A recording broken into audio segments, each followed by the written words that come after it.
124 స్థానాలు అంటే 94% strike రేట్తో NDA కూటమిని ప్రజలు గెలిపించారు.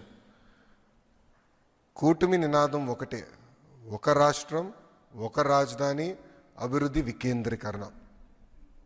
మీరు ఒక్కసారి గమనించండి, అనంతపూర్కి కియా తీసుకెళ్ళాం, ఉత్తర అనంతపూరు కర్నూలుకి పెద్ద ఎత్తున రెన్యూబుల్ ఎనర్జీ సంస్థలు మేము తీసుకెళ్తున్నాం, చిత్తూరు కడపకి ఎలక్ట్రానిక్స్ మ్యానుఫ్యాక్చరింగ్ సంస్థలు తీసుకొస్తున్నాం, కంప్రెస్డ్ బయోగ్యాస్ ప్రకాశంకి వెళ్ళింది, ఇంకా కృష్ణా గుంటూరు అమరావతి కాకుండా ఏకంగా క్వాంటమ్ వ్యాలీగా ప్రకటించాం.